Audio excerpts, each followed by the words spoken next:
yeah, there might be a little bit from the spouse and partner during recovery, but no, like we've been abused. Like people have been harmed by these people, and you're asking them to just show some more damn compassion. Welcome back. Welcome back to another episode of Till the Wheels Fall Off. I am Matt. I'm Paige. Talking about natural consequences today. I think it's a very, very misunderstood conversation that a lot of people have because I think a lot of people mistake it for teaching someone a lesson under the guise of natural consequences. And there's a difference. There's a major difference. And I'm sitting here with the queen of allowing natural consequences. I don't think there's anyone better equipped to discuss this than our very own Paige. It's going to be, I think this is a confusing topic for a lot of people, especially a lot of empathetic people who are caretakers, and they have a really hard time allowing people to struggle and sitting idle and watching that and watching someone experience consequences of any kind, especially someone that you deeply love and care for. And sometimes you're tied to financially, emotionally, domestically. This can be a really, really tricky topic, and it's very difficult. We're going to talk about some of the emotional prerequisites that are required in order to get to this place where you're okay allowing these things to happen, what they are, what they aren't, natural consequences, that is, when you're shaming someone versus allowing just normal consequences to occur in their life, and what this really is about. I think it's a tricky one. This is an important discussion, important topic, especially for listeners of the show. People who are trying to rebuild this thing, very relevant for you. And people who are unsure of what's going on and they're having trouble accepting reality as it is, this is even more important for you, I think. So it's going to be solid. Shout out to today's sponsor, SoberLink. SoberLink's been an amazing sponsor of our show now for about a year. They've been incredible. They've been absolutely incredible. If you don't know what SoberLink is, speaking for myself here, there's not many better ways that you could provide peace and accountability to someone if you were trying to stop drinking than SoberLink. Oftentimes when someone wants to stop drinking, they want to do it all on their own, and they want to just be trusted that it's going to be different this time. Listen, just take my word. It'll be different this time. SoberLink is a way of having skin in the game, if you will. If you're serious about this and you're actually trying to rebuild accountability, you've got skin in the game, right? SoberLink, there's a cost involved, which, by the way, there's a 50% off coupon for this. Go to soberlink.com/wheels and you can get 50% off a device. But anyway, once you've got skin in the game, you've also got accountability built into this. Imagine having a network of people that were alerted every time that you use the device. Not just a breathalyzer you buy at the drugstore and blow into. This is something that provides feedback to people in your circle. So if that's a close group of friends or family members or a therapist or marriage counselor, a sponsor, whoever it is, it can be vitally important to let them know what you're doing, and they don't have to question you. They no longer have to be the police. They don't want to be the police. Take that burden and that pressure off of them. And SoberLink can do that for you. And it's an extremely proficient device. It has military-grade facial recognition technology, so you know the person using the device is the person that's supposed to be using it. It is tamper-proof. If you try to mess with this thing, they will be alerted. Everyone will know, right? There's no getting around this test. And there is a team on standby 24 hours a day to verify the results. It's not just going into some random system somewhere where something can be off. These are humans that are reviewing this data, and they know the difference between someone who has used mouthwash versus someone who has been drinking. They will ask you to retest. There's a level of care involved in SoberLink's process that is not there with anyone else in the industry. They are the gold standard. Now, if you are in a situation where you have a custody battle on your hands, you're going through court, SoberLink can be extremely valuable for you as a parent to know that your children are going somewhere where there's a safe and sober adult at all times. This is court admissible in all 50 states and in Canada. It is trusted by over 200,000 people. It is the gold standard in courts. Courts are very familiar with it, and they work with it, and you can have this written into your custody agreements. Extremely valuable tool to have on your side as you look forward to what is my children's life going to look like when they're with their parent who has struggled with the substance. It's extremely important. So, and again, SoberLink has been extremely generous enough to give our listeners 50% off their device. All they have to do is go to soberlink.com/wheels, where you can also find out more about what the monthly plans look like, more about the reporting, and all the features that SoberLink has to offer. They will email you a code and you can get 50% off your device. Again, that's soberlink.com/wheels. Thanks, Soberlink. We appreciate it. So if you're into something like this, it sounds like something that could work for you. Support the companies that support our show. First of all, Matt's very feisty today. I am? Yes. Okay. Before we started recording, he told me to chill. I did. I'm tattling on him right now because I know our listeners are going to think, oh man, you don't tell a gal to chill. Okay. No one should be above being told to chill. Sometimes we just need to chill as people. And I have to say that I know that in the history of mankind, no one being told to chill other than, well, I do it. I need to chill. I'm like, damn, I need to chill. If she said that must mean like I need to check myself.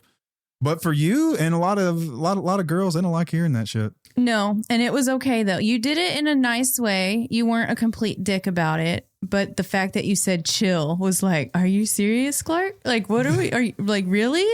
I would go back and say, I'm a little feisty today. I'm a little feisty. Yeah, I think that you should call yourself because out. Instead of you had to be told to chill. Because you told me to chill. You were being mean. I was being a bitch. Yeah, I guess so. I said I don't know. I was annoyed. Now the truth comes out. Yeah. Been nicer with I just wanted y'all to get into the inside of our relationship. I'm good. We're good. Yeah, we're good. Sometimes people need to chill. It just doesn't work when you tell them that. I think it did though. You said it in a nice way. You were like, "Don't look at me like that. You need to chill." I could feel you just burning on the corner of my eyes. I was like, I do my face. I have a face. What's with that? What's with being told to chill and the anger that comes with that? Are we going to unpack this right now? I really don't want to unpack this right now. Just really dismissive when someone says chill? I think so. Yeah. I don't know. We could have a totally different episode on that. And I don't want to think about it too hard right now. I guess what you could do is in the moment you feel attacked or someone's gotten a little testy with you, say that was really direct and seemed a little uncalled for. I think you need to chill. You could follow it up with, I think you need to chill. Would that be better? Sure. I don't know. There's something about saying chill or calm down. Something like that. This is a thing. I say this in social media. I know it is. I know it's a thing. It's definitely a thing. I've used it. Like there are times, we've seen people who get really bent out of shape. Why is it okay for girls to tell boys to chill, but it's not the other way around? That's such a good question.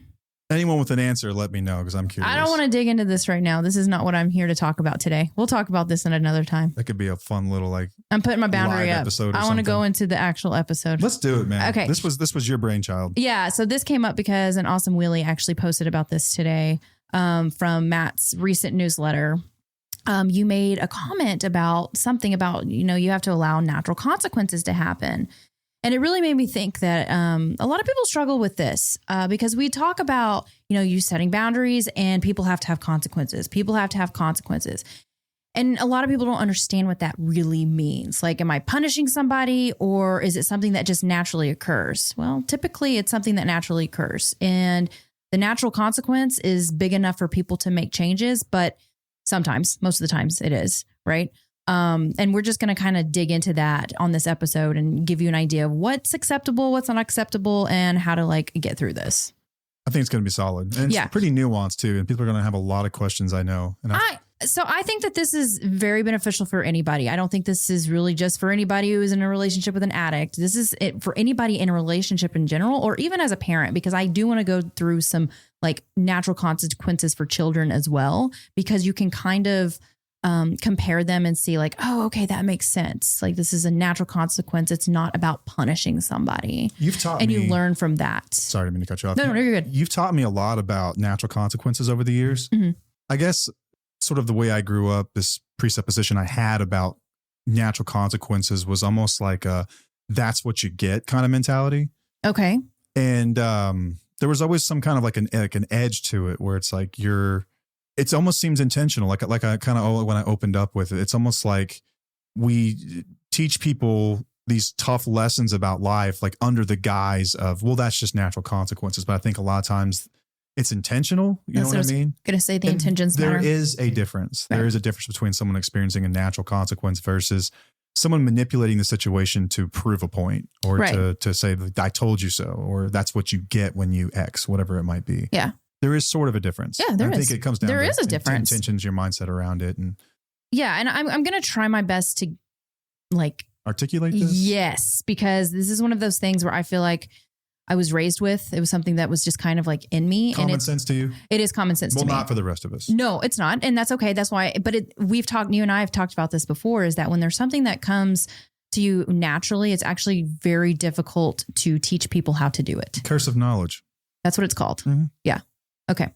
Well, let's define what a natural consequence is first. That's helpful. All right. So it's the organic results of someone's choices. So it's not punishments. Organic results of someone's choices. Yeah. Okay. And that can mean a number of things. Yeah. Yeah. So people misunderstand them because they think that natural consequences are that you're being mean or you're being vengeful, kind of like what you were talking about earlier. Exactly. Like people are doing it on purpose. And like, oh no, you need to feel this. You need to feel bad. You know, you deserve this. They think that if they really love someone, that they would minimize their suffering, which is what you said earlier about very empathetic people, caring people, like really they try to take away other people's struggle. And what we've mentioned on the show many, many times, that it's important to allow people to struggle so that they can learn from their mistakes or whatever it is that they're going through. It just sounds so harsh, I guess. And I think especially for like a lot of our audience being women, and a lot of them mothers, especially. When you have a caretaker role in the world of any kind, and men can be in this too, it's certainly not a gendered thing. You can find yourself really struggling with watching people experience consequences. Yeah. When you know that there's something you could do to intervene and help the situation, even if they're still experiencing a natural consequence, sometimes you're still tempted to soften that or to walk them through it empathetically or to sit by their side as they go through it.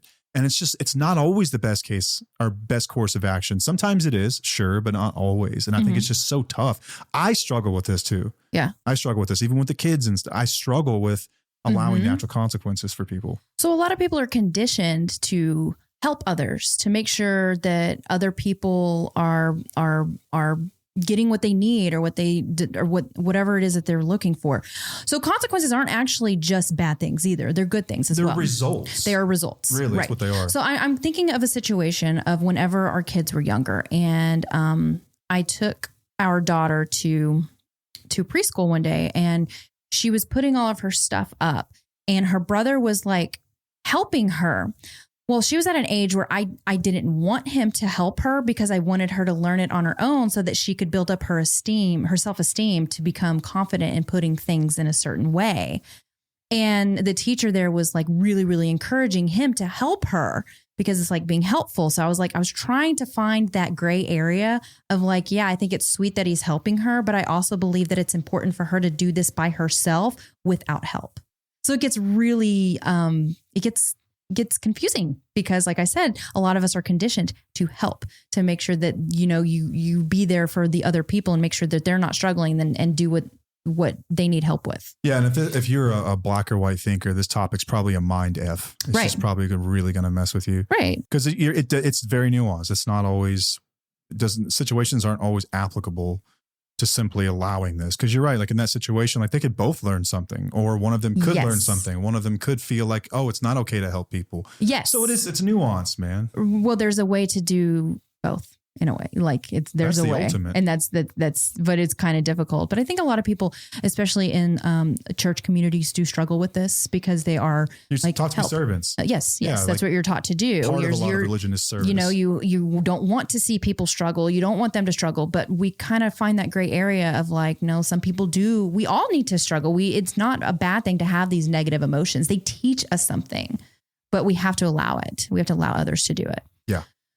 So I want to go through a list of examples of natural consequences that a lot of people might be able to understand. I think that's a good place to start because it's a rather obscure kind of idea until you start to put situations to it. It's like, oh, I see what you're saying now. Yes, absolutely. Okay. So let's say you're in a relationship with somebody who is a liar. Lying is a very big issue within these relationships that our listeners are in. The natural consequence to lying is that people stop trusting you. That's a natural consequence. It's not getting mad at them or shaming them or making them feel bad for lying. It's the fact that they lose trust. And this bleeds into even recovery and, you know, even years after that, whenever they're still trying to rebuild the trust. Yeah. I'm almost thinking of natural consequence, almost like a synonym for it would be ultimate consequence. Because there's the approximate consequence, which is, someone's going to yell at you. Someone's going to get upset with you. And there's the ultimate consequence, which is that you lose their trust. They no longer hold space in their mind where you are someone that they can rely on. So the yelling and whatnot that's just that's not really even a consequence for some people, honestly. Like, you don't really take that to heart. It's not going to change your behavior. Yeah, some people are just unfazed by it. Right. It's not going to. It's like a Tuesday. No, it's not going to. I mean, people have yelled at their partners for years and years and years, and have they changed or done anything? No, not typically. Not honestly, what they end up doing, what they do is they start lying more because they don't want to get caught, because they're just like, I don't want to hear that again, because that's just really, that's not helpful at all. Just not do that. So what happens, the natural consequence is that they lose trust with others. And that's a big deal. Another one would be like, if you're emotionally unavailable, if somebody is emotionally unavailable, then you, as their partner, you're going to pull away. Your relationship is going to just kind of, it's not going to be a safe space. It's not going to be comfortable. It's not going to be. There won't be any intimacy, really. No, there's not going to be any intimacy. That's a natural consequence. Like detaching with love or whatnot, what people talk about. That is a natural consequence. That's a result, not a tactic. Yes. And I think that's kind of like what this is too. It's not a tactic. It's a result. This is a result. This is just how you would naturally, not naturally, but this is just how you would respond to things. And then naturally, they have a consequence to it. Yeah, it's almost like an evolution. There's like the approximate reasons for things, or I guess you could say theories or whatever for behaviors, and then there's the ultimate reason. Like sex, for instance, like the approximate reason for sex is that it feels good, but the ultimate reason is reproduction. This is an evolutionary standpoint. Yeah. But so like when it comes to lying, like approximate consequence could be something like, you're going to get screamed at. You're going to have to fight for an hour. You're going to have to deal with someone crying in the bathroom.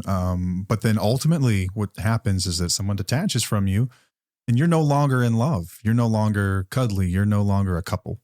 Right. That's the ultimate consequence. Right.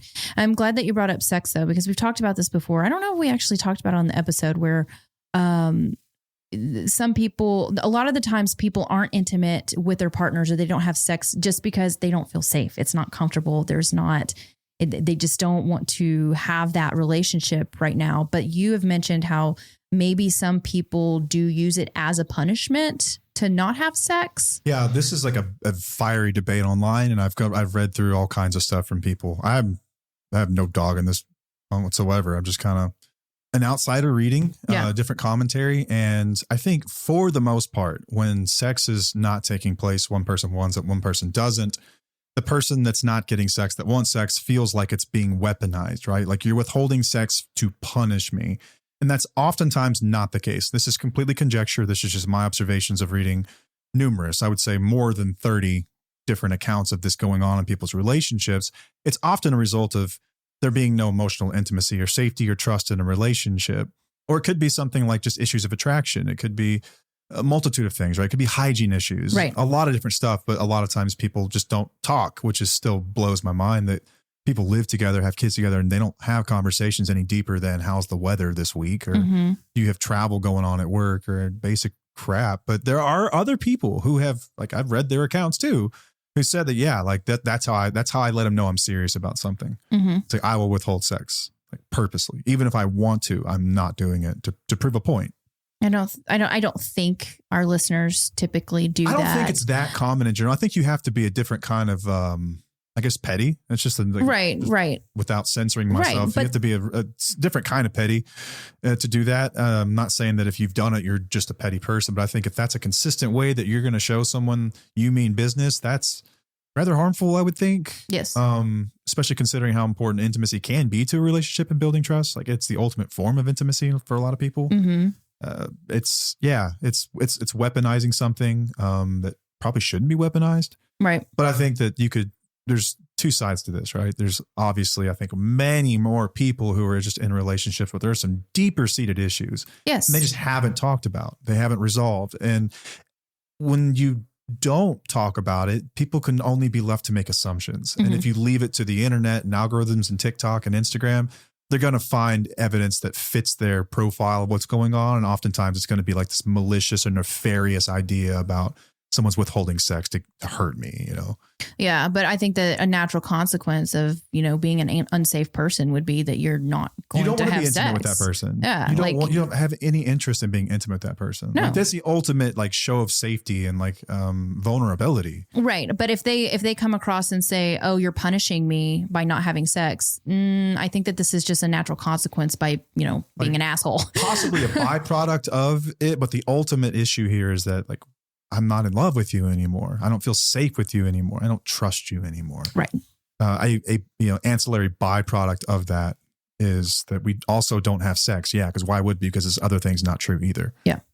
Yeah. I think that's kind of what's going on there for a lot of people. Yep. I don't think we've ever really talked about that in an episode. That could be a whole episode. Yeah. We could have a whole episode on that. And we've talked about it behind the scenes before. I think you did a great job of explaining it. I hope so.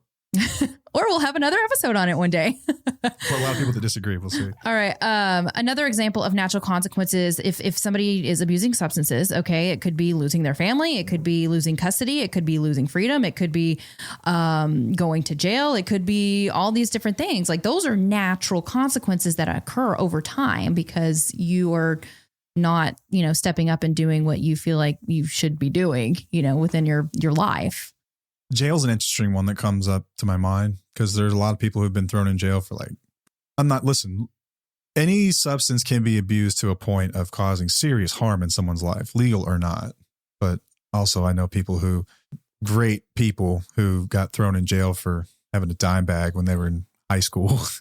It's ridiculous. Okay, but it was illegal. I mean, it's a man-made consequence. You know what I mean? I understand that, but that's not what I'm talking about. I'm talking about people who like actually totally. They're in jail for distribution. Or for driving under the influence. Yeah, DWIs, DUIs, whatever you call them in your area. Yeah, it depends on what it means. Yeah, I think they have like OWI too. Operating while intoxicated, I think that's one. Oh, okay. So like if you're in a golf cart? Canada. Operating it. I guess it's or any is that kind just of any kind of vehicle? I don't know. It could be a bicycle. Like could be, I don't know, anything, I suppose. That's interesting. You're on the road. Yeah. Okay. Sorry, I didn't mean to sidetrack you. No, you're good. Like these are just the basic natural consequences. I'll get into some more in just a moment. But can you talk to us about our program and what we offer on our website? We've got a website, twfo.com. That's tufo.com. On our website, we've got a plethora of things. We've got, if you don't know who we are, this is the first episode you've ever heard. It's a bit of background about us on there. We've got a story up there about how we met, why this show exists, how it came to be, all of that. That's there. There's also like a merch section, a shop. If you want to support the show by repping some merch like Pages right now with that hat, we've got those for sale on there. We've got t-shirts, we've got sweatshirts, stickers. Even though depending on where you are, it's not really sweatshirt season anymore. I'm wearing a sweatshirt and it's hot outside. You can always turn your AC down low enough that it's always sweatshirt season. That's possible. We've got stickers like the one here on my cup and Paige's cup. We've got recovery rocks as well, which I don't have it up here anymore. Yes, you do. It's right there. It's behind your pen. I do have one. Okay, this is a recovery rock. This is a really cool way to acknowledge the journey that someone else has walked with you through your recovery. It's got our logo on the front. Oh my gosh, I just dropped it.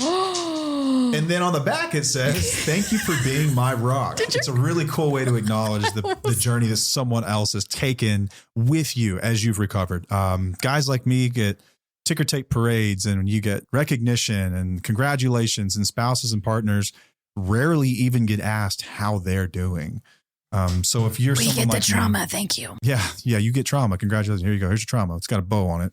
Give me a break. But yeah, that's a really cool way to acknowledge the path that someone else has walked, because of our actions, because of our behaviors, because of everything. It's not a guarantee that someone sticks around. It's not. And it ought to be acknowledged that the journey and the sacrifices that spouses make through parenting, through career, through just their individual freedom and the choices and the safety that they have to sort of sacrifice. It's a lot. It's a lot. Least you could do is get them a rock with a nice speech prepared with that to let them know how much their sacrifice means to you. All that stuff's available on our website, along with the newsletter that actually inspired this episode. I write a newsletter every week. I think I've missed one of them. I just didn't have it in me that week. I was like, don't feel like it. For the most part, I've got ideas and I like writing. It's totally free. You can sign up on our website. Most of the time I post them as blogs as well. So if you've missed a newsletter, it's like your first time hearing about the newsletter, just go to our website, go to the blog section, and you can find a bunch of old ones. Write about whatever strikes me, generally about relationships, rebuilding trust, accountability, intimacy to some degree. Not really too many current events unless it's like current on social media and it's kind of carrying people's conversations. Sometimes I'll touch on that. But yeah, it's fun. I enjoy it. It's totally free, so you can sign up there. We've also got a program called Independently Strong. Independently Strong is a program that helps spouses and partners rebuild their lives. It is not a program that is designed to teach you how to tolerate abuse or to teach you how to forget about things so you can just move forward. That is certainly an option, and many people do that after working the course, but that's not our goal. Our goal isn't just to create like mini us's. Our goal is to what we really wanted to do was like, what did we both learn through our journeys? Well, it was really how to take personal accountability for our own recovery and our own healing. We both did that. I did that in my way with my substances in my past, and Paige had to do that as a result of my substances in my past, and some other things as well. Some, behaviors that have been present in her for a long time that were exacerbated by being in a relationship with someone who's emotionally unstable. And Independently Strong rebuilds your life. It will help you discover what your values are. From there, you can discover what boundaries even look like for you. One of the most misunderstood concepts in the world, what are boundaries? It has a relationship evaluation in there, which is more or less an audit of your relationship. So you can see what it really is, which is what we're talking about today, which is what's the reality of my life? What is it? Like, what am I actually dealing with here? Not the stories you tell yourself. We're going to get to the bottom of that. We're going to teach you how to rebuild yourself, a healthy self, what self-care looks like, and many other things. It's 10 modules long, and it was built alongside with a professional counselor. Dr. Christopher Taylor is the clinical architect of Independently Strong. It's not just us sitting up here telling you our experience. We have clinical backing and using social learning theory, discussing how those concepts apply to your environment and why your environment plays a key role in your healing. It's great. We're proud of it. And right now we're offering 75% off that course if you enter the code Wheelies with an S, Wheelies75 at checkout. Again, that's Wheelies75 at checkout. And if you go through the program, there will be natural consequences for your partner. There will be. Yeah, you won't even have to. If you work it. You can just skip this episode, skip the course and just do that stuff, and then it will just happen. You won't even have to think about it. It's just part of it. It'll just happen. It does. Because you will feel confident in what you're doing, and outcomes won't matter so much, as we'll get to in a little bit. Yeah. And also we do have an online community for support on Facebook called Tufo Community. You can find the link in our link tree or on tufo.com. I always forget about the community. It's okay. We have so many resources, guys, and we forget about what's available and what's out there. Yeah, and if you go to the blog section, scroll all the way to the bottom, I think there's still some free resources up there as PDFs. There might be. I might need to go through those. Maybe they're outdated now. Maybe we need to revise them or something. Yeah, there could be. Well, they're up there. There could be. They've been up there for a while, but there's a lot. We even have some guides within our community that a lot of people miss. Yeah, there's free guides in there. We have a lot of free reresources. Yeah, we're here for you. And we have community calls on there that are member led. That'll be really great for you if you're looking for support or just not to, not feel alone. We allow crosstalk and all that fun stuff. So if you're looking for a place that you don't feel judged and you can just be yourself, you don't even have to have a camera on. You don't have to say anything if you don't want to. Yep. But you can connect with people in there. And then a lot of people develop real relationships outside of that. Mm-hmm. It's beautiful. It's an amazing thing. It's an amazing thing to watch. Community is so important as you're going through this. It is. It is. Don't do it alone. No. I guess you could, but why would you want to? I did. Not fun. All right. So I want to go through what natural consequences are not. So we kind of talked about this a little bit about like not manufactured punishments or, not yelling, threatening, the controlling the outcomes and stuff like that. That's not a natural consequence like for anybody. If you don't do this, then I'm going to. Yeah, that's like an ultimatum type thing. Like it's just not. I could tell you to chill. Yeah, that's not a consequence for anybody. It's not going to make them change. It's just going to annoy the shit out of them and keep stuck in the bullshit for way too long. Now, like I've said before, and we've said multiple times that anger is a very important emotion to have within these situations, but it doesn't mean you have to be aggressive. Anger is meant for you to make changes within yourself instead of trying to change the other person, even though you should be angry. You are angry at the other person for how they're treating you, but yelling and doing all those things, it doesn't do anything. If it was that simple, like everything would be, nobody would have these issues. Like, think about how it. Good kids would be. Like seriously, works. if yelling worked, if yelling and threatening and making controlling, like that's just how we naturally do things, but it doesn't work. It doesn't work for anybody. All it does is just like, I don't like being angry and yelling. Like it makes me feel. You don't? I know. You shut up. Me.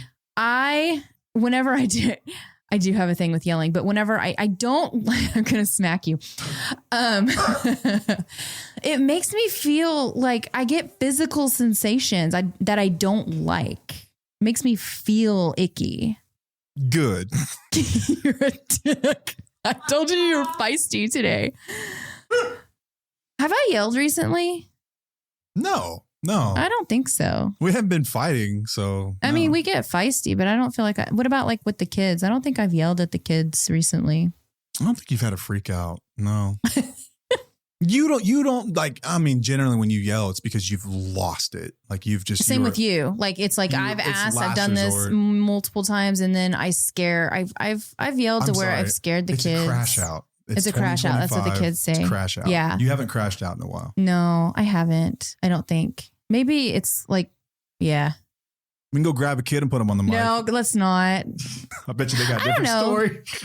Yeah.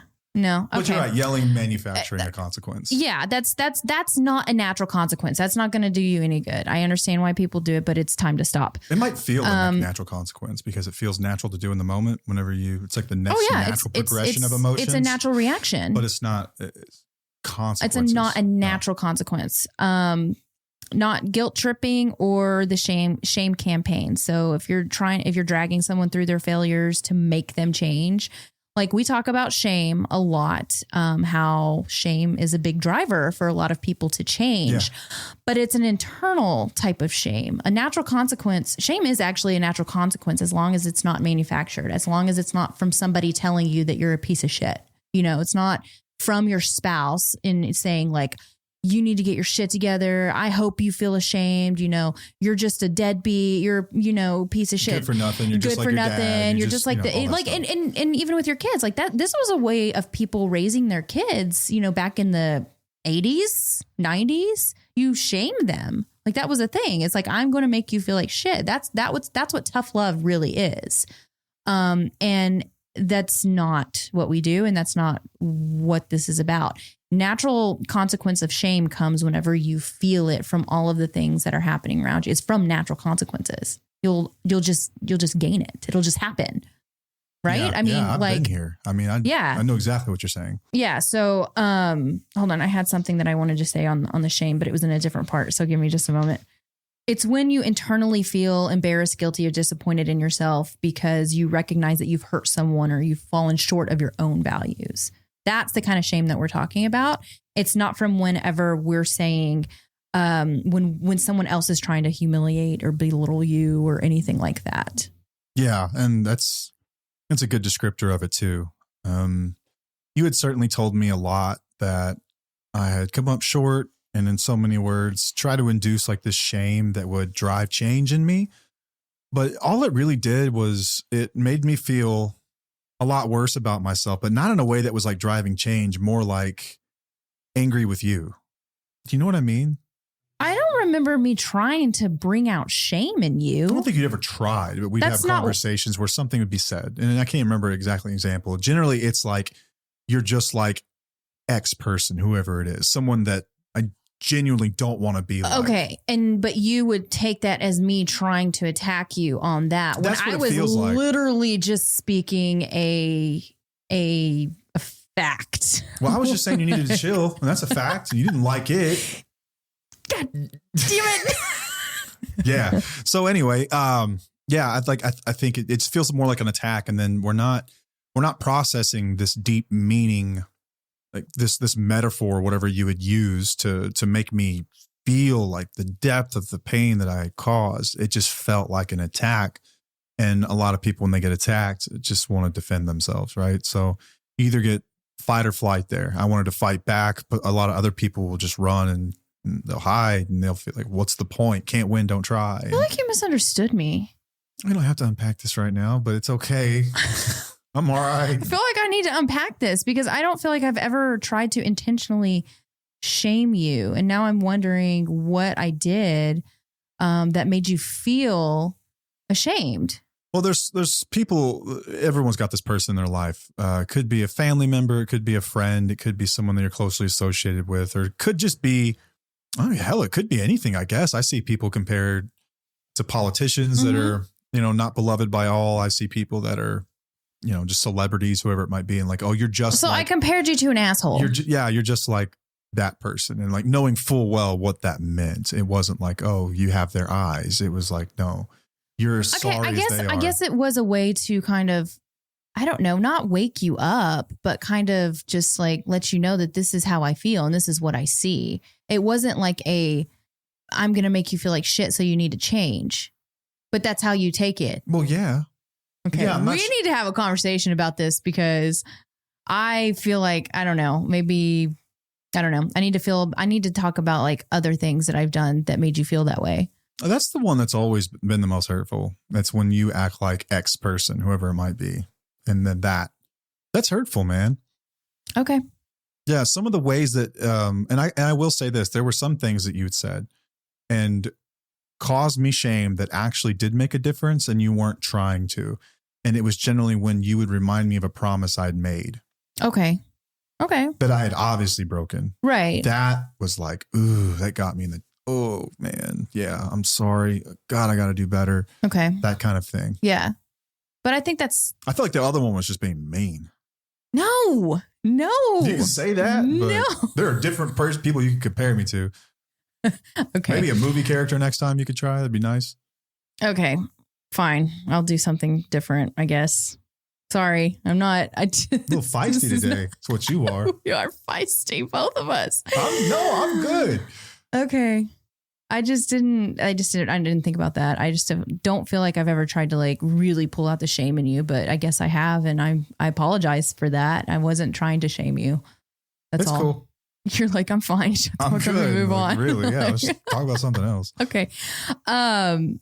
Not rage-based ultimatums. So real consequences are actually calm and steady. It's not like from emotional outbursts. Mm-hmm. So they kind of just naturally occurs when you start detaching and when you stop getting angry, like you've said before, like whenever your spouse stops getting angry is when things are actually serious because you know that something is fucked up within the relationship when they are not responding or reacting to anything anymore.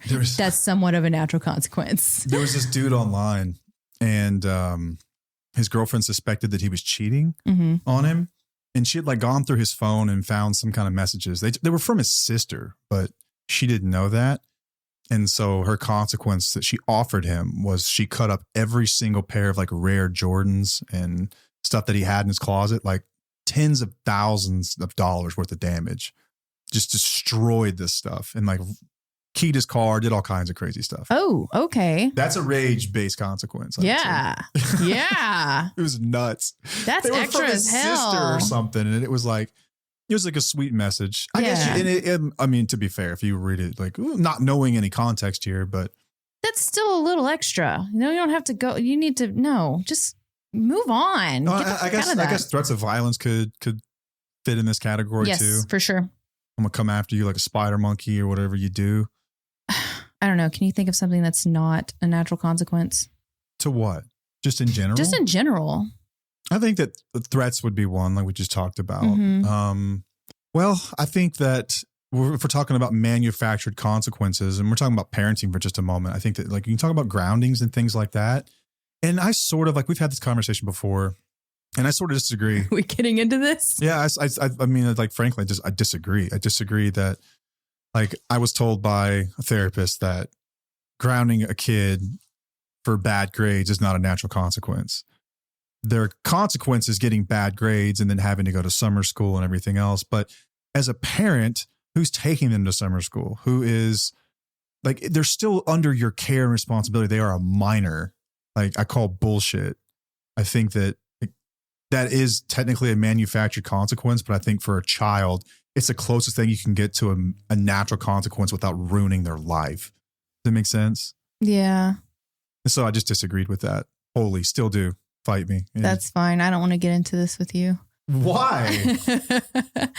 Because I still don't think that you fully comprehend what it means. I mean, I think that there's a gray area here with kids. Obviously, there needs to be boundaries or there should be consequences based on. Okay, let's say for children, right? Like childhood obesity is at an all-time bad right now. Okay, yes. It's really, really high. Okay. And you could argue that the natural consequence to eating too many calories is that you're going to be overweight and you're going to have health problems and all this stuff. But as a parent, it's also a reflection on you as a parent because you decide what goes in your child's body to some degree. Yes, absolutely. And you have control over like when they eat and things like that. And what they eat, yes. You know, they control kind of how much they eat. And I think that there's still like when someone's a minor, absolutely, this stuff gets really muddy to me.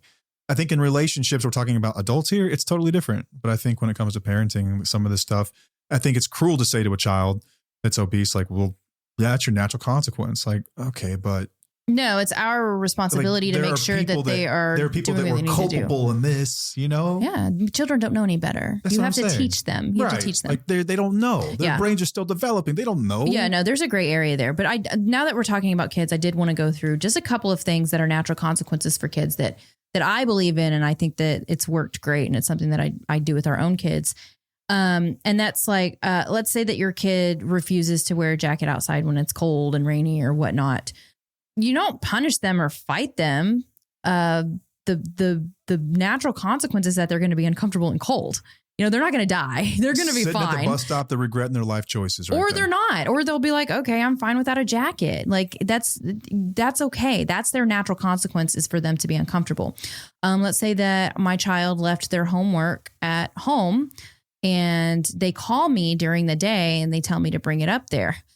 I'm the cruel mom and I'm not going to bring it up there because I feel like they need to have the natural consequence of not taking their homework. Because if I take it to them, what's going to happen is that they're going to depend on me to bring their homework to them anytime they leave it at home. They need to have that, like ripping that Band-Aid off of the natural consequence of like, I don't have my homework today and this is my responsibility. Makes sense. And then you were talking about what are some forced consequences that aren't. Or are you talking about what are some natural consequences? Huh? You asked me a question a second ago. Was it? I asked you what you felt was not. What do you feel are not natural consequences? Are not natural consequences. Yeah. Okay. Yeah, but that was before we were talking about kids. One that's kind of interesting to me is boundaries. Okay. But I think that boundaries, although you do set up literal boundaries or limits in place for what you will and will not tolerate, I think you have to consider the why of it all. And it's to protect yourself. It's not to teach lessons. It's to protect yourself. But I think a lot of people set boundaries to teach lessons. I think most people do. They just create rules for other people. Right. These are not natural consequences. No. These are quote unquote boundaries, but they have the guise of trying to teach someone else a lesson, not protect yourself. A boundary is when you say that you're going to do something and the other person has to change nothing. Nothing. It doesn't matter what they do. It's about you and what you will tolerate and not tolerate and how you're going to protect yourself. It's not about changing them. To answer your question, I think misunderstood boundaries are oftentimes kind of fall in this category. I think a lot of people misunderstand that. Yeah, for sure. Big time. Yep. Those are not natural consequences. Right. Those are you trying to teach someone a lesson by causing them pain. Or, yeah, by causing them pain. Sure, that all goes in. It protects you. It does, yeah. And the natural consequences is just that's if you set up your boundary, they will receive natural consequences. Yeah. But it's not to get them to receive those natural consequences. It's to protect you. Like there's a difference here. Let's say that if someone is drunk, we'll just start with that. If you drink, you cannot come in my home. Mm-hmm. Okay. There's a difference between trying to teach someone a lesson because you did something that I disagree with once again, but generally what this person does when they drink is they just sit and watch football till 2 a.m. and they just fall asleep and they don't clean up after themselves, whatever. Right. But there's a difference between doing that and someone who is verbally abusive or physically abusive or destructive in the home or any number of things that can actually affect you, like really affect you. Mm-hmm. Not to say some of these other things can't long-term, but in general, I think most people would say, I'm going to not let you in the house. Well, that's more, let's be honest with yourself here. Like it's more of a petty way of showing someone a consequence that you're not going to treat me that way. It's a way of asserting power. And it's not so much allowing a natural consequence, which is right. But unless losing access to our home, but this is where intentions matter. If you're doing it to protect yourself, the natural consequence is that they won't have access to you. Yeah, they won't have access to their home. Yeah. Or you. Yeah. But if you're doing it just to protect yourself, that's what's important. It's not to punish them and show them that you're serious. It's like, no, you know what? I don't want to be around you because it doesn't feel good. Mm-hmm. And the natural consequence is that they don't get to be around you. Yeah. Like so it is about intentions. We've had the DM more times than I can count now. It's like I told him he's not allowed to drink around me, and then he drank around me. Like he broke my boundary. It's like, that's not a boundary. That's a rule. Right. And like, what's the result of him breaking that rule? You guys had a huge argument, and what was accomplished? Nothing. That's not a natural consequence. Right. So there's something that I see a lot of, and it's what do you do if your partner urinates in your home? Like because they do that crap, man. Because they're too drunk. And there's always like mixed comments or mixed responses on this. And I kind of want to unpack it a little bit because this does go along with natural consequences. Weird example, but I think it's a good one actually. Why is it a weird example? Well, because we're talking about someone urinating on the floor. But that's very common in these situations. I know. So I think it's a good example. I don't think it's that weird. It is because we've been out of this life for a long time, and that just does not happen in our home unless you're potty training. It's different, but here's the thing. Some people have some weird sleepwalking things too.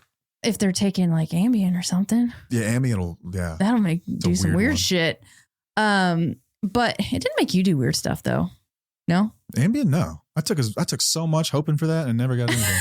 You're like, I want to get fucked up on this and see what happens. Hallucinate and stuff. It never happened. Okay, so you'll probably hear somebody say that no, don't clean it up, or you do need to clean it up. It is your space, blah, blah, blah. You know, what are the natural consequences? They need to clean it up themselves so that they can figure it out and be punished for it, or blah, blah, blah. Well, the natural consequence, so for me, honestly, if this would have happened with us, I wouldn't have cleaned it up just because I'm like, no, motherfucker, you're going to clean this shit up. This is not my responsibility. I don't care if you remember or not. That's yours. Do it. But a lot of people may not have that option to do that, I guess. It might be dangerous or uncomfortable, or they're like, you know what, this is my area. I want to have a clean home, so I need to clean it up myself. It doesn't really matter what you do, but I think the natural consequence is going to be that you're just like kind of disgusted with this person, and you're going to start detaching, and you're going to start not trusting them and whatnot. This is what ladies are now calling the ick. What? You get the ick. That's the consequence. You hate when people say the ick. Well, I just think it's silly from some of the things. Really, it's anything that's not fitting traditional masculine roles gives people the quote unquote ick, which is stupid. But this is actually something that could give you the ick. And I don't think a lot of people know what that means. It means it's just a really, really unattractive way that someone has shown up. Right. But I don't think that means whenever men swim underwater, which some creator said, like, the hell is that? Like putting your head underwater to go swimming? Childish, she said. And gives you the ick. You're supposed to be like Burt Reynolds with the mustache and chest hair sitting on the side of the pool. That's the dumbest shit I've ever heard. You got to be shitting me. No, you should see some of these ick lists. I think it is so sexy that you do shit like that, because like it means that you're playing. Like, that's amazing. What is wrong with that? I don't know. Okay, that's a totally different topic. And that's but I think the point is, I think that this is like what the ick actually is, which is that you've just shown me something that I'm never going to forget. And I'm going to think of you differently now on because of it, because it was disgusting and it was humiliating and it was disrespectful. And it fits all the criteria of why you would actually feel like disgusted after someone's done something. Mm-hmm. And the natural consequence of that is that I may never see you the same way again. Right. This may affect our relationship. Like, forever. I mean, it would for me personally, like that. I'm sorry. Don't do that. It might not just be that. It could be an instance of abuse of some kind where someone has showed a side of themselves that like you just can never forget. And that will forever change the way that you view that person. Mm-hmm. That's trauma, and that stuff can happen. Yeah. I'm not making light of the fact that like someone very well may have experienced trauma from having to deal with this for a long time. Oh, absolutely. Absolutely. You know? So yeah, like that's the ultimate consequence. Like the approximate one though is that you have this disgusting mess, biohazard that you've got to deal with. It's in your home. I know you said you wouldn't clean it, but I think like if it were me and someone had done this, like I would insist they did. Yeah. And if they didn't, then I would clean it. But the ultimate consequence of that is be like, something's going to fucking change. That was the beginning of the end. We are on the way out. Right. Absolutely. Exactly. Like that's the consequence. Like, buddy, you just started the ball rolling down a path that does not turn back. It does not turn back around. Mm-hmm. That's the ultimate consequence. Yeah, for sure. Like, love it or hate it, you've done it. Mm-hmm. And it is what it is. Yeah. And I think that is, I mentioned in the open, I think for all of this stuff, I think that there's an emotional prerequisite that is required. That's redundant, requisite, requirement, same thing. It's an emotional prerequisite you have to be in a place where think that you're done in a lot of ways, or you have to, okay, as Dr. Porter put it, mental health is a commitment to reality at all costs. You have to be committed to reality before you're willing to allow this stuff to really happen. Because if you're not committed to reality, and reality says what reality is, it's not interpreted. It is what it is. Okay. You could say that someone's not abusive, but reality says otherwise. You can sugarcoat this shit however you want, but it is what it is. And you have to be emotionally in a place, I think, where you're willing to accept reality and the outcome of said reality before you can allow this stuff to start happening. Because there's a million stories that we can tell ourselves. We can get so caught up in someone's potential. Reality doesn't care about potential. Nope. It does not judge potential. It just simply is reality. Mm-hmm. It's what's right in front of you. It's the facts of what have happened. It's right there. Yep. And I think so much of this stuff has to be, and that's why it's tough as a parent, I think, Oh, for sure. Because the reality is that I'm a parent and it's my job to steward my child through life as best I can while influencing them and mentoring them to make sure that they get good outcomes. Mm-hmm. When they become adults, though, that's up to them. And listen, I've never been the parent. I could be one day, God forbid, the parent of a child who struggles with addiction. And maybe I have a different take on this, but I don't think I will. Even if I'm heartbroken about it, I don't think I will. Reality says this is an adult. This is an adult. And if it's your partner, if it's your husband, if it's your wife, if it's your boyfriend or girlfriend, whatever it is, you have to be in a position where you're willing to accept the outcome of that reality. So once they set that wheel in motion, you have to be okay with it. You have to stop trying to influence it and save it and reframe it and do all this stuff and allow the natural consequence to happen, which is ultimately you become disinterested in carrying on a relationship with this person. Right. For many of these situations, that's the ultimate outcome. Mm-hmm. For as many as we're going to go through, the ultimate outcome for many of them is I'm no longer in love with you. I'm not attracted to you in any way, shape, or form anymore. Not even physically anymore because of all this other stuff that's weighing on me. Yeah. And that's when I think you become really okay with allowing natural consequences. Up until that point, I think it's a game of attrition where you try to outrun that and you try to deny it, but you will get there. Everyone gets there at some point. Really, it's a matter of accepting when you allow yourself to do it or not. Yeah. I mean, I think that it can happen at any time. I mean, honestly, like I think about, we've discussed this instance before on the podcast. I don't remember. It's been a lot of episodes ago, but whenever you were doing your withdrawing or detoxing at home or whatnot, and then I would not be there for you, basically.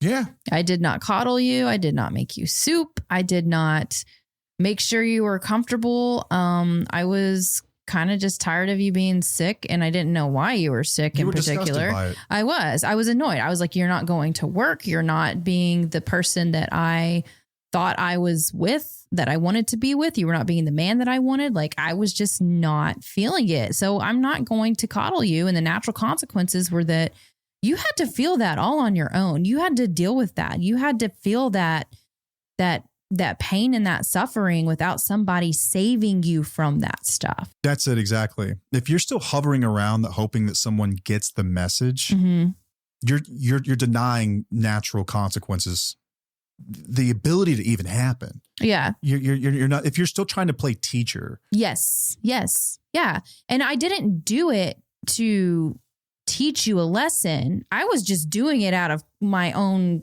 common sense. Exactly. You were. I was just like, this is where I was like, I just don't. I mean, I'd been there for you before, but it's like the 3 strikes you're out type thing. Like I only have so much in me. It's time for you to just do your thing. Yeah. Natural consequences aren't like some magical trick to make someone grow up. Because if you're not fully committed to allowing them to happen, they won't happen. Right. As long as you've still got a foot in, they're not going to happen.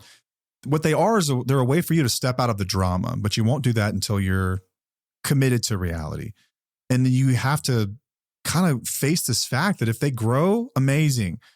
But if they don't, I'm going to be free either way. I'll Absolutely. be okay either way. Yes. The outcome is still like protecting yourself, kind of back to all that stuff. It's self-preservation. It's just doing what's best for you. Yeah. Because then you get caught up in their shit all the time. And then that's when you start losing yourself even more too. It's just. Yeah. I mean, I've withdrawn more times than I can count. And I think the first few times someone's going through this, like you're there for them, you understand it, especially if you're new at this and someone has just come forth with their issue. You're going to be very, very present. You're going to be supportive. You're going to be there with them. You're going to try to make this easy. And I've seen some horrible comments about this. I've seen people tear you apart for saying, tear me apart. Yeah. Oh yeah. By saying like, I got a lot of shit for that. If someone would have abandoned me in my time, like what's the point of marriage and everything else? Like, and in sickness and in health, I got a lot of that you too. Son of a I bitch, did not even care. If this is your 600th time down this road, it wasn't even that. It was like I knew that whatever you were doing was you were doing it to yourself. Like remember you were a closet addict. Okay. I didn't know exactly what you were going through. I did know that you drank a lot and I knew that you smoked a lot. And I was like, but whatever you're doing, whatever's happening to you, I knew in my gut that it was because of things that you were doing. It was like your own doing. It was your own issue. Yeah. And it wasn't like you were sick. It was like, no, this is something that you were doing and you need to fix it. Do something about it. The cycle was the same. And you were at the point where it's like, well, if you lose your job, you lose your job. And if we can't pay bills, we can't pay bills. Right. But you were going, because you were done though at that point. Exactly. Yeah. I was like, this is not what I wanted. This is not what I signed up for. This is not what I wanted to be. In the beginning, a part everyone's like, well, you should probably get to work. Like, even if you don't feel good, you should probably get to work. Like, or at least call in. Like, how do you feel? Maybe you should go to the doctor. Oh, I tried to do that. Yeah. Yeah. Everyone does. Yeah. It's not like you're just some cold-hearted psychopath or anything. No, but it did get to a point where I was just like, you know what? No, I'm detaching from this. You're going to have to fucking figure this out on your own because anything that I said or did not matter. It wasn't making a difference for you. And rather unpopular opinion, because I know that, listen, compassion plays an important part in recovery, especially if you're going to stay together. Compassion is an important piece, understanding someone else's journey, what it was like to be in their shoes, having empathy for someone else's journey. It's tough to do when someone's struggling with addiction because it's harming you. It's important, don't get me wrong, but I think that the pendulum has swung from one side where we had, it's just pure tough love and there's no compassion to where now we're on the side where it's just all way compassion, no accountability whatsoever. But compassion without accountability is just enabling with a really nice word, like a really nice title on it to make people feel good about what they're doing. And this is kind of where recovery is headed, I think, was just pure compassion movement. But I don't see a lot of people getting sober this way. And listen, I know the studies are out there and I've read them and I've listened to the different creators that have said if not for the compassion, they wouldn't have gotten sober. But what these people also say is that they were absolutely miserable, compassion or not. They had to be sick of their own shit. Yeah. And you don't get sick of your own shit when everything's going really well. Yeah. And that is just a fact that I will fight about that all day long. There is an aspect of this that does involve consequences. Consequences got me sober. Damn it. If I could drink or use drugs right now without consequences, would I do it? Probably. But first of all, I shouldn't say like I'm on the verge of a relapse or anything, but A, I don't want to, right? It's not even a part of my thought anymore. But B, there are consequences for that. I make a choice when I do that. There are no such thing as decisions, only trade-offs. The trade-off I make when I put drugs and alcohol in my body is I trade my family, I trade my job, I trade the people that I love. I trade everything in the world for this feeling. It's not worth it because the pain is too great. I've heard people like Steve, he says it all the time. I still go to the treatment center with him and we talk to patients. And he says, what ultimately got me sober was knowing that I'd hurt the people that I love more than I'd even hurt myself. And the feeling of disgust I had with myself is what got me sober. It wasn't, oh, you poor baby. No. It was his wife saying, I love you more than anything in the world. You're my soulmate and I never want to see your face again. Yep. That's what got him sober. Yeah. And we can sit here and act like that's cruel. And we can have all these people who don't fucking know what they're talking about say, that's cruel. Don't treat people that way. Ooh, but are we really going to get on this? I have never seen somebody get sober on pure love, compassion, and fucking rainbows and flowers. Well, my beef, since we're on this topic, we're going to get into this real quick. My beef is I'm tired of people telling the spouses and partners to have more compassion for those that are struggling with addiction and alcoholism. Do you think that spouses haven't had compassion? I'm pretty fucking sure that they've had plenty of compassion.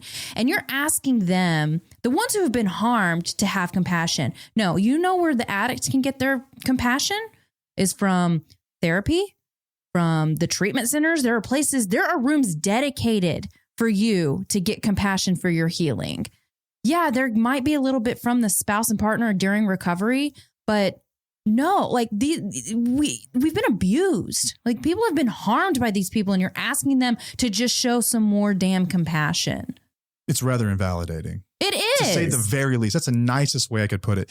You're asking abused people to forgive their abusers wholesale without any accountability, without anything else. Wholesale. Show more compassion. Or just show them, without just show understanding them that every situation is different. And there are situations, and I could even say in our situation, I got sober on my first try. There was a lot of compassion. There was a lot of forgiveness. There was a lot of understanding, and there was a lot of patience. Because this was our first time of really trying this. Mm-hmm. After the 12th time, you think you deserve the same amount of compassion? No, you don't. Factually, you don't. At some point, you have run people raw and ragged, and their tank of compassion has emptied over time. That's natural. That's a natural consequence. Yep. And telling people just to keep being more compassionate, more compassionate, more compassionate. Listen, there are some people that will continue to walk that path. I'm not judging them. If that's what you choose to do, then have at it. But for people that are done, for people that are at their wits' end, for people that are in danger, to tell them to have more compassion is about the most disgusting thing I think you can do to someone who has dealt with ongoing abuse. It's horrible, right? So you can't have compassion without some form of accountability. Accountability in many cases are natural consequences. Mm-hmm. That's what it is. Yeah. It's you either hold your end of the bargain up here, show some accountability, change your behaviors. And by the way, the best apology you could ever make is change behaviors. Oh yeah, that is an apology. Yeah. Yeah. Some words are nice too, but change behaviors is ultimately it. And then, I don't know. It wears me out. It just absolutely wears me out. I am like, someone accused me of having what they called Trump flavored recovery one time, which really drove me nuts. I'm not a political person whatsoever. Trump flavored. Yeah. Because it seemed very like alpha and like dismissive and like lacked compassion. And that's not me at all. That's not me at all. Like I have tons of compassion. I give out my email address and my phone number freely, almost daily to people. I'm there for them. You do. You can do that. You can give them compassion. That's what I was saying. Let you do that. Let the professionals but quit telling the spouses and partners to keep doing that.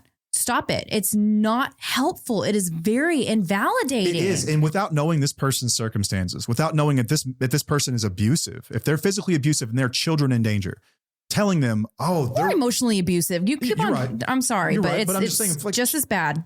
If they almost treat everyone like all I need is just a little bit more compassion without understanding this person has wrecked lives, has been to jail. And to tug on someone's heartstrings that does want things to work, who doesn't, to tell them just a little bit more could be, in fact, dangerous or irresponsible. And no one wants to think about it. Why is it not okay to tell people, like, even if somebody does choose sobriety and recovery, that it's okay to be done? It is okay. That it's okay. It's just an option that many people don't want to face. It's a reality. No, I understand that. But also, if a lot of the treatment centers and even certain programs will tell you that you have to be there to support them so they don't relapse. Here's the fear, right? We know that people who struggle from addiction have an easier time when they have a support system. Okay. When they've got purpose. When people lose purpose, bad things happen. This is whenever people get suicidal. This is when they just give up hope. Okay. They don't care anymore. So the fear is that if you remove that support system, you take away.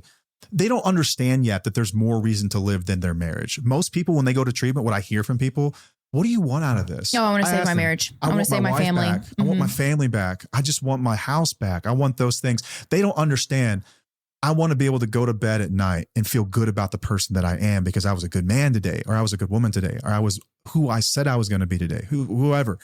They don't see the value in that yet. They just see the value in those things that we understand as giving us purpose and giving us meaning. Then our needs and our wants and our whatever we're dealing, we have to shove it down even longer. And that's what sucks is that capacity oftentimes when it comes to recovery is zero sum. And that means I win and you lose. And so for spouses, oftentimes it's addict wins, spouse lose. Yes. Empathy doesn't work that way. Compassion doesn't work that way. It works. It is a bottomless pit that has no end. It's not a shallow pool of empathy, as Chris Williams puts it. I love the way he puts that. Shallow pool of empathy. It is limitless, right? We can have capacity for for empathy and compassion for both parties. Right. But it does not mean that you continue to put yourself in harm's way in the name of compassion to save someone else. That is self-sacrifice. Yes, it is. It is. But I want to backtrack for just a moment, is that you said that they need a support system or whatnot. Sure. Well, okay, what about the spouse's support system? They don't get that from their fucking husband. Once again, zero wife. sum. And then also, that's why they make programs and rooms, and there are professionals out there to help support them. But also, we have to save ourselves. Like, everyone has to save themselves. And I think it's really crappy to put all of that on the spouse. Like, that's putting your recovery and your healing in their hands. That's not fair. Oftentimes, I also find that this advice comes from people who haven't lived it as a spouse. This advice comes from people who are either not in recovery at all, who just like thinks. There are a lot of people that believe in compassion, period, right? And compassion's important. Empathy's important. I'm not saying it's not. It's extremely important. I think, yes. But there are a lot of people that just believe in empathy to no end. And so they're going to always side with, have you tried empathy? Have you tried compassion? That's their first go-to. Mm-hmm. And then you've also got, I think, people who have been through addiction and lost somebody, and they're still not healed, right? And so they're looking at who to blame. Yes. Who And they're can I like, it would have blame? been easier if I had a support system. If she wouldn't have left me. Taken my kids. Yeah, and it would that's have why been I'm still easier. drinking. And so Right. they found a reason, and not to say that it's not a hard thing to go through, but they have put their stake in the ground and said, this is why I am the way I am, right? So unhealed people. And I think you've also got a treatment industry that is concerned with billing insurance companies for billable hours and services for people who are in addiction. And how do you motivate someone to get out of treatment and continue? How do you motivate someone to continue? You let them know that there's dangle this family in front of them. It's still there. They're understanding. They're giving you compassion. We told them they had to. And then I think go back to old, religious values and whatnot. The family system must stay together no matter what. And family systems are important. I think they're very important. They've served me well. Healthy ones. But healthy ones. Exactly. Yes. I think that we've got this idea that any family system is better than no family system, which there's some data that would say it's true, but I think that it's not always true. I think that you'd be crazy to say it's always true. It's just not. Right. So I think that this is just kind of the way we're wired, right? We're wired to let's figure this out, which isn't a bad way to be wired, but in the name of what?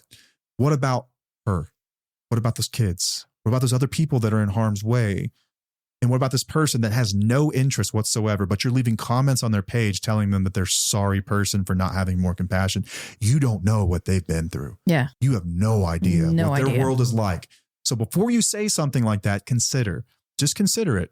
That compassion and empathy goes both ways. I mean, this is why we do what we do. There's so much compassion for guys like me, and we deserve compassion too. We are human, okay? We deserve compassion. We're not bad people most of the time. Yeah, but I don't think that compassion doesn't mean tolerance. It doesn't mean that we. No, it doesn't mean everlasting tolerance. No. I just think it's crazy that it's zero sum. It is. And especially when it comes, treatment centers teach this kind of shit, Yeah, for sure. How many spouses are out there that have been through a family education program and they were basically told nothing about what they've been through? I've seen some shit. And it's also because in 30 days, how much of the story can someone truly acknowledge and understand? Oh yeah, we know that 30 days is not. You can't really even begin to hit the tip of the iceberg of how much you've affected someone. Right. And if you let them know right away, is it going to cause too much shame? And are they prepared with their protocol to deal with that? Like Dr. Porter, I think, had a take just like us on this, is that accountability ought to begin immediately. Yes. That you should begin this rebuilding immediately. You should understand this stuff. Should be very quickly. And if you've got someone in your life, you're lucky enough, like I was, to have someone who's got enough patience left, you can do some beautiful things. Right. You can build a relationship stronger than anybody's. Right. But there are many people who aren't there anymore, and they're told that that's not the case. They just don't have enough patience. They just don't have enough compassion. It invalidates how they're feeling about, no, dude, I've been done. For a decade, I've been done. This Stop puts telling a fire me in I'm me not. Of what we're doing and what we still do. Like that, I'm not anti-compassion whatsoever.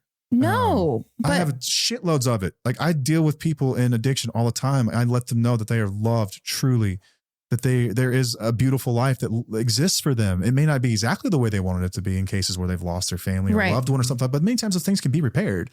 Like we talked about last episode, many people want to continue a relationship with you. They are forgiving, but there are some people where any rational human could look at their history and say that relationship is totaled. And that's okay. And that's all right. I think that's okay.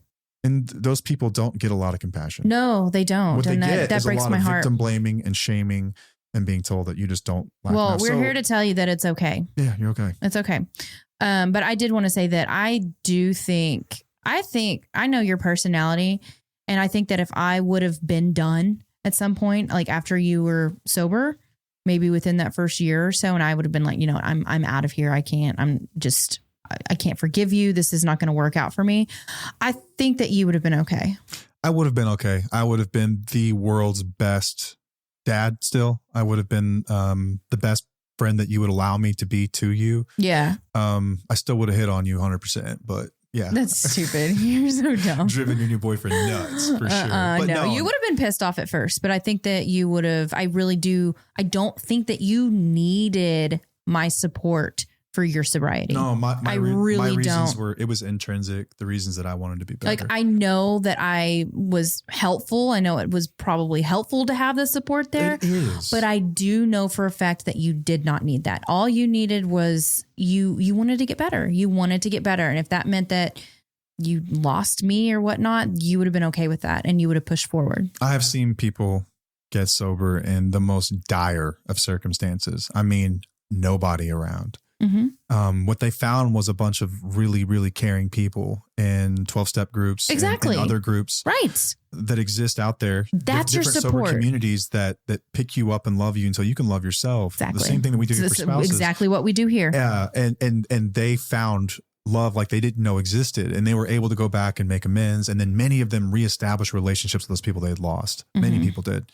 Not to say they got remarried. Yeah, right. But there was still, they were cordial. There was still something there. One of the first people I ever met when I went to treatment came in to speak to us one night as a volunteer. And the day he checked out of treatment, his wife filed for divorce.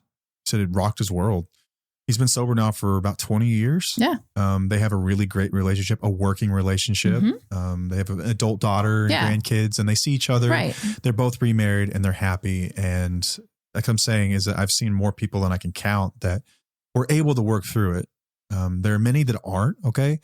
And it's not to say we actually that, see a lot of people who don't work through it. There are a lot of people that work through this, though. I see a lot. You mean like as friends later on? Yeah. I'm talking about like marriages. No, I mean like they have cordial relationships with people. Yeah. But their relationship is done. It's total. It's over. Yes. And I think in those situations, what you have, kind of back to the topic that we started this episode on, is that person, that spouse, whoever it was, that partner, boyfriend, girlfriend, was ready at that point to accept reality at all costs, mm-hmm. and to say to themselves, like, the consequences you will suffer because of your actions. These are natural consequences. I am not punishing you. I hope you learn something, but that's not why I'm doing this. Right. Yeah. At some point, you're just going to have to deal with life. This is what life is dictated based on your behaviors and your actions, your responses, everything. Exactly. This is how it works, man. Yep. We got sidetracked on that. That was a good one. It was a fun tangent. It's a fun tangent. Okay. Well, I just wanted to kind of close it off. I got to go get a kid. Yeah, we got to head out. But I just wanted to let you guys know, like, try to stop softening the consequences for your partners. Don't look at the potential too much. Don't cover for them when they fall short. Reality is the best and often the only teacher for us. You don't have to be cruel. You don't have to punish. You just have to stop saving them from their own life lessons. Yeah. And I would say also, when it comes to natural consequences, I hope we've done a good enough job at telling what they are and what they aren't, and like the difference between a boundary and a consequence. Or it's essentially when life happens to people that have ignored the consequences of life. I think that you have to know, though, and this is a little asterisk next to this episode, is that the emotional cost of allowing natural consequences is very high. It's very high. Emotional consequences for you, I would say. It's really tough to watch people go through this kind of stuff, knowing that you could have prevented it, but what you're really doing is prolonging it in most cases. Ooh, yeah. And you have to be willing to sit with the sadness. You have to be willing to sit with the uncertainty. You have to be willing to sit with grief. You have to be able to sit with those things and make peace with them, knowing that this isn't you causing this on anyone else's behalf. This isn't you forcing this. This is just the way that life works. This is what happens when you ignore the important things in life. The payoff, though, it's a high cost, but the payoff is big. You get your dignity back. You get to live by your values. You get your peace back. You get to know what you stand for, and you stop betting your life on whether someone or not might decide to change. Maybe they do, maybe they don't. You get to stop making that bet every day.